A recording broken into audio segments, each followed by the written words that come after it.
We've got Lucy Cross from the Black Country Growth Hub, that's going to tell us a little bit about their work. So over to you, Lucy. Thank you.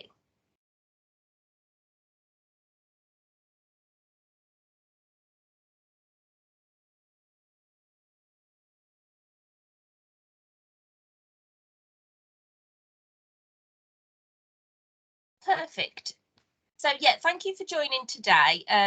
So I'm the Senior Account Manager at the Black Country Growth Hub, and we operate, as it says, we're part of a wider West Midlands cluster of growth hubs, and Coventry was on yesterday. We've got Stoke and Staffs after today. We cover just the Black Country. Do you want to move the slide over, Stuart? So we offer impartial business support. So that what that means is to, I guess, a company that you would be working with, is we aren't attached to any particular funding stream or under any particular contract that restricts us from who we're able to support, which is a really nice position to be in as account managers.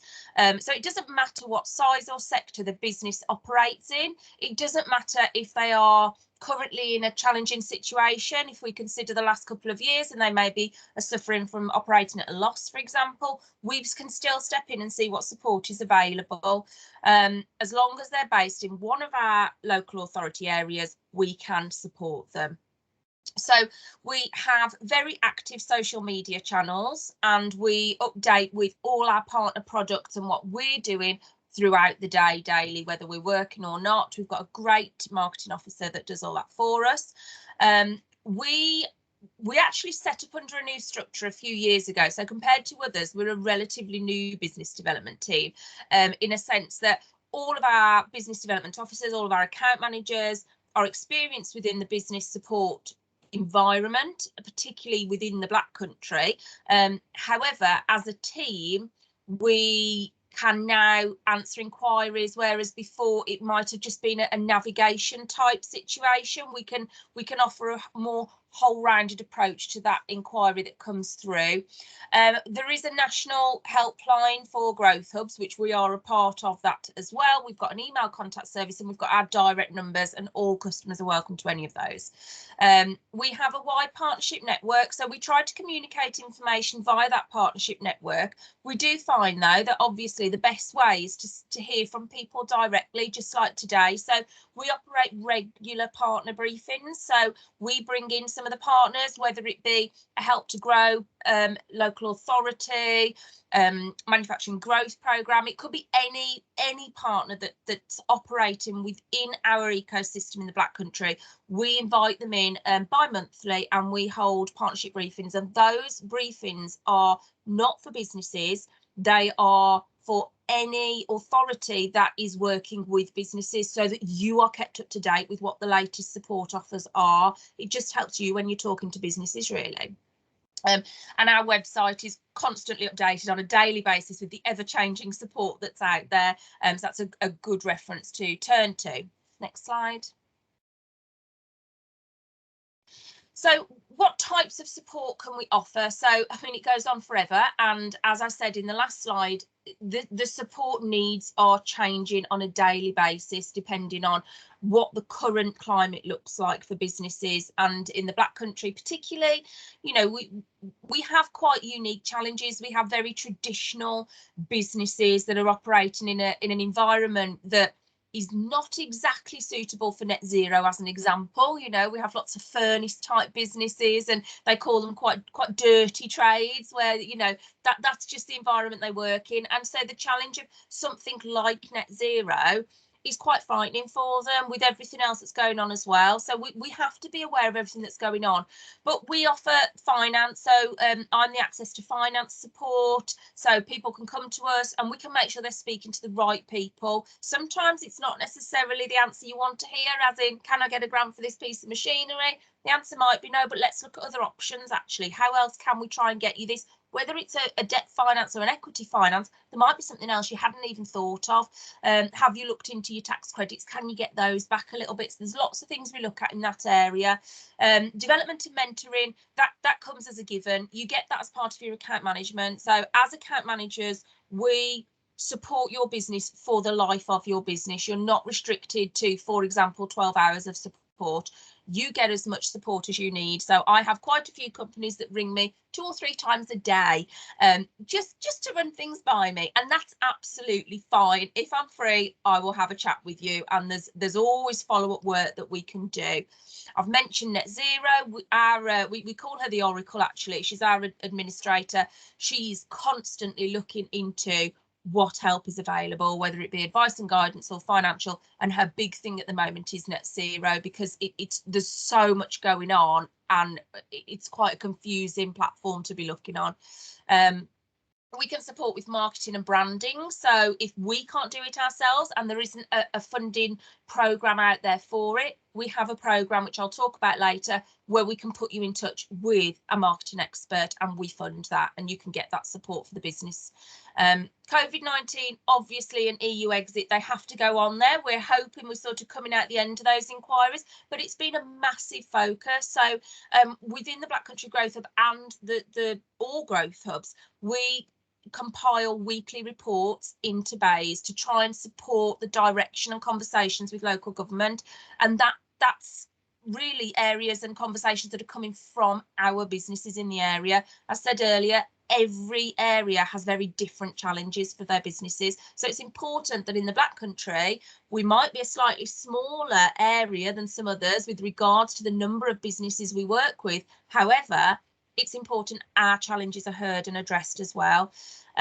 International trade, we've got a great working relationship with Department of International Trade, and the big thing at the moment is around the Export Academy. So as much as we can look at the Internationalisation Fund, we look at the bigger exporting businesses. The Export Academy will work with companies who just have an idea that they want to export, but they've maybe never done it before. They don't know if they're even in a position. That's new for DIT. They've never really looked at that before. And even we keep pushing for importing as well, because there's not that much support around that, but we can put them through to the Academy for that conversation as well. So that's really, really useful. And the idea is we work with them at almost a seed stage of international trade, and they are then supported through a growth element. It's a great way to grow the business, and then they can move on to working with some of the larger teams in DIT. So digitalisation, massive in the Black Country.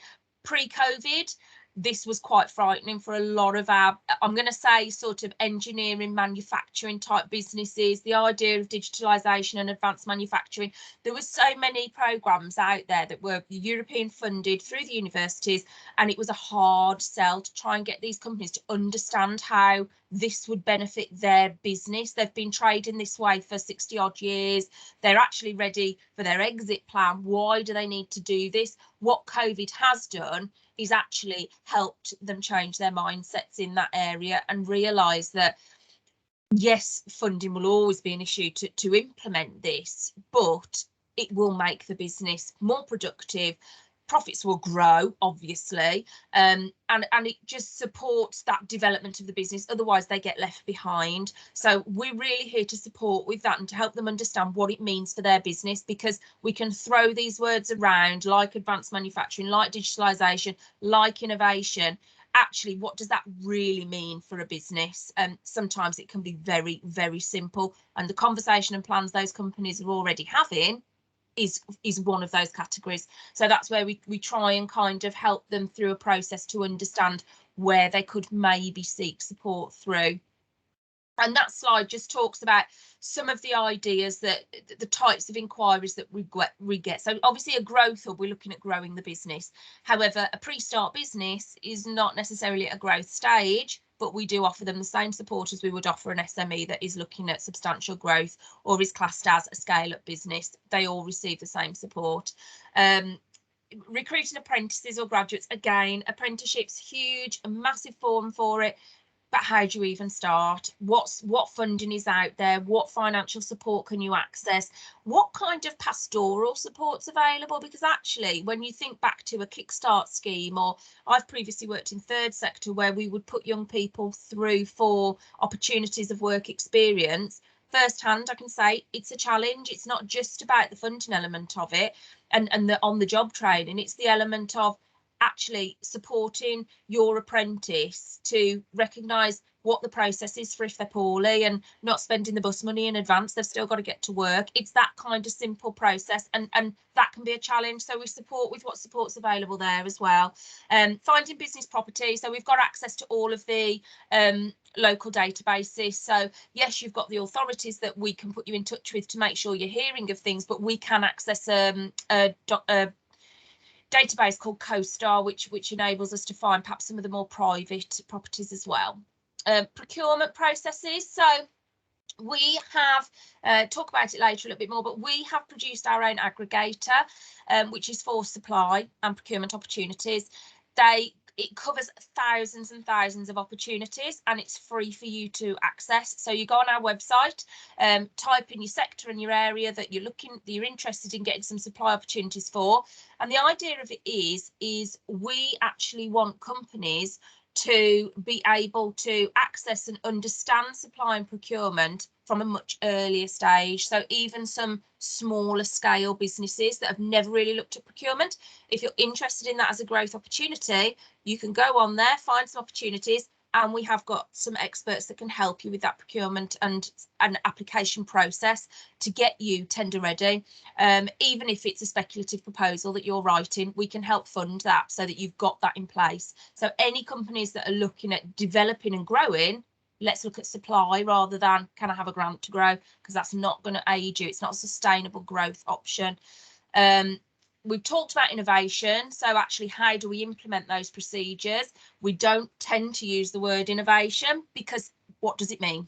What really does it mean? We think of fancy high-tech pieces of machinery that we've invented. That's not always innovation. It's sometimes just a simple process change. Networking opportunities, that comes through our partnership links, sustainability, and also really getting companies to consider what's the future plan. How do I make sure that I can keep my company running in a few years' time and I'm still here? Next slide, please.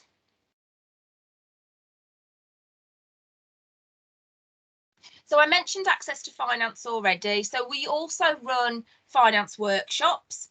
So that was looking at, sometimes we partner up with people and we can generally look at areas such as, are you in a financial position to apply for perhaps a large grant or opportunity or a loan?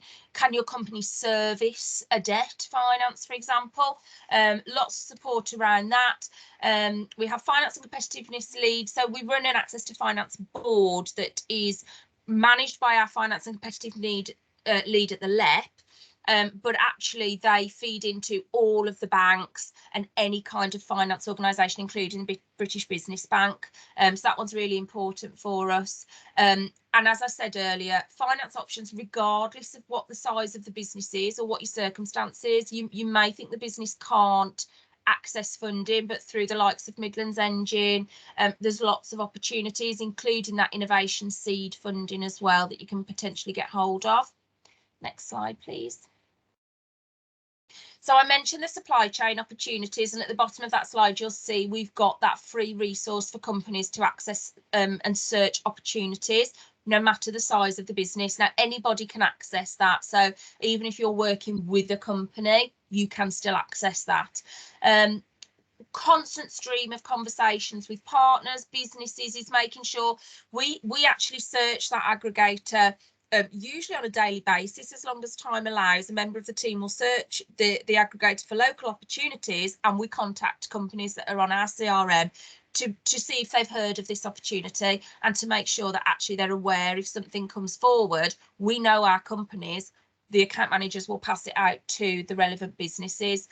We like to make sure, and the LEP has a big push on this as well, and the consortium, that actually we really show off what talents we've got in the Black Country. We've got some fantastic businesses that are offering really unusual products. You know, what they manufacture and what they produce goes out all over the world, and we like to make sure that that's really showcased through our case studies and through our networks. It's really important for us. And obviously the big ones at the moment would be HS2 and Commonwealth. So we're in constant communication with those organisers to make sure that any supply chain opportunities, and the commitments that have been made in regards to supporting the local supply chains are being met. Next slide, please. So I mentioned earlier about the funded business support that we've got on offer. So this is one of our internal programmes. So we wrote the programme based on a need for mainly micro businesses that don't fit the startup support element. So they're perhaps over 2 years of trading and actually don't yet meet an SME requirement and the eligibility that's set out as a standard eligibility rule. So generally, micro businesses are very small SMEs. They can't access any kind of development support. They may be able to access some finance, but not that kind of support. So we've put in place the expert in residence. We've got a team of experts that pull together. We fund them, and they offer many interventions on a one-to-one basis with your company, and the journey's all on there, but it's all about that one-to-one mentoring.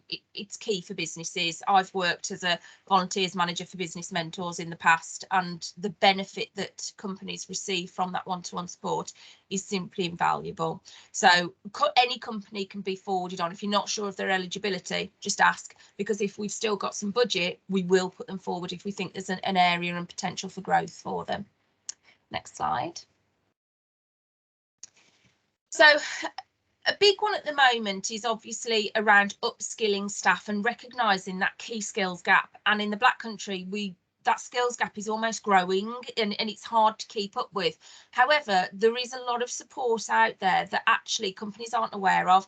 So a lot of them are consistently putting in a training budget, and they're paying for training and upskilling of staff that actually they can access fully funded.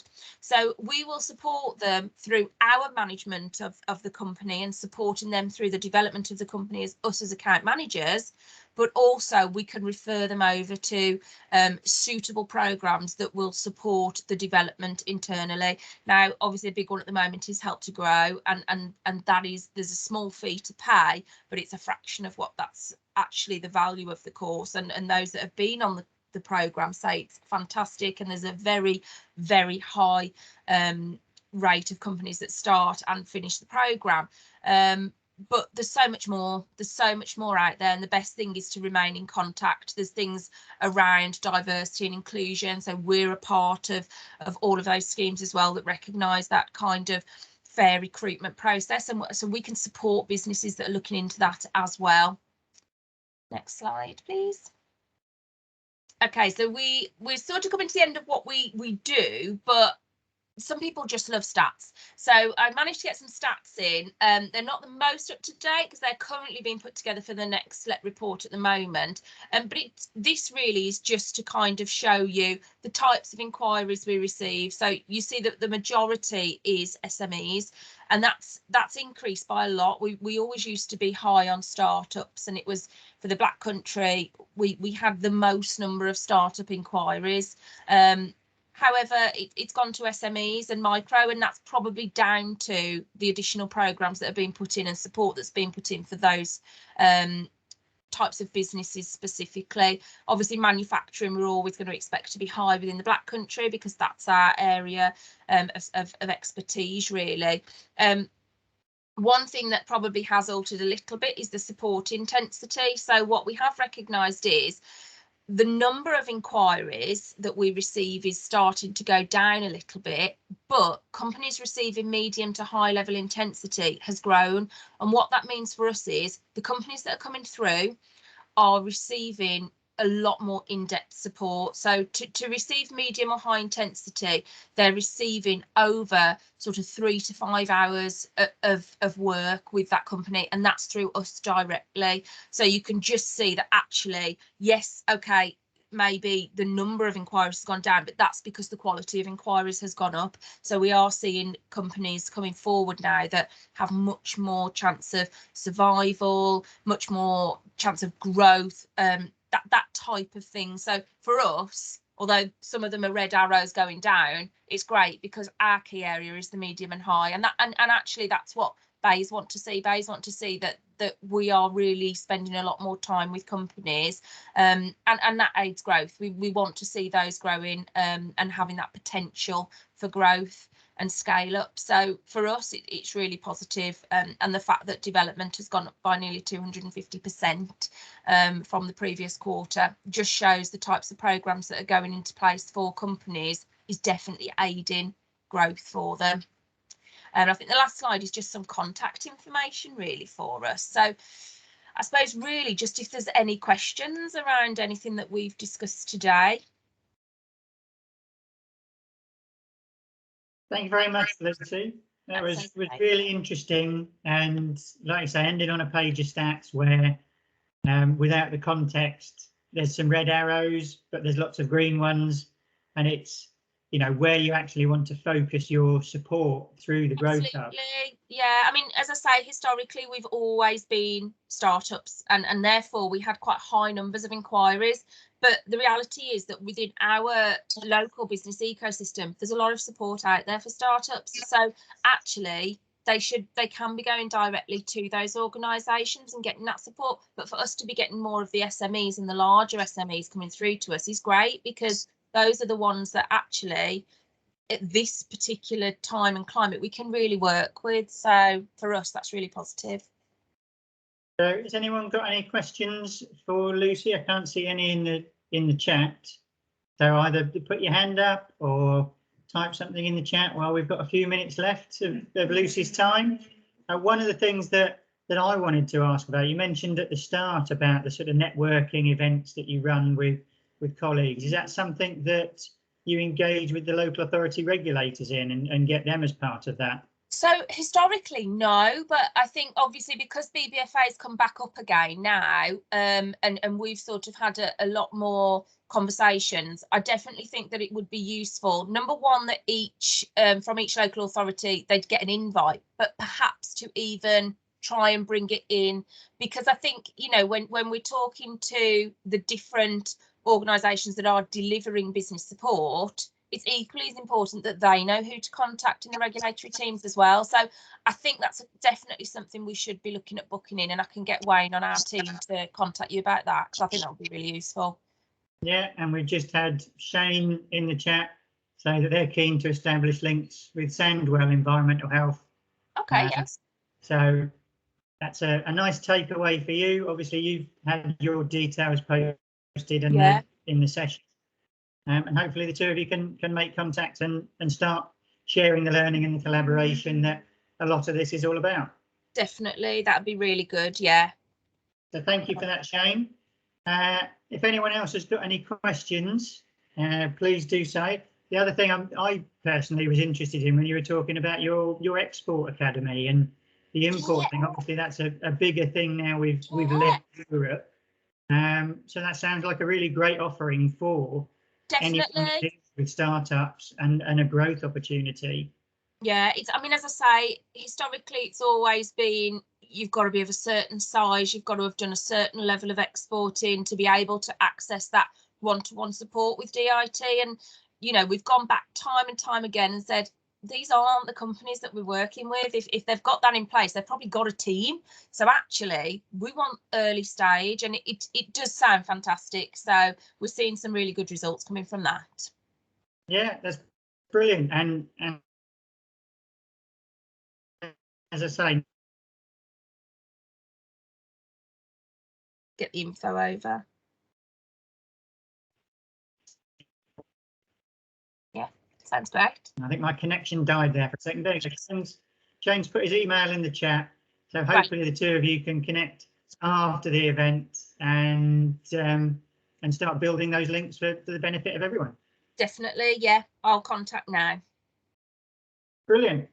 Well, if there's no more questions, thank you very much for your time, Lucy. It was a very interesting presentation, and obviously the Black Country, as you say, has its unique industrial heritage, but there's lots to offer. The Growth Hub has lots of really positive offerings that businesses can benefit from, and regulators can at the very least signpost to. Definitely. So thank you very much for your time today, and thank you very much everyone for attending. And yeah, thank you. Brilliant. Thanks, Stuart. See you soon. Thank you very much. And Bye. I'll post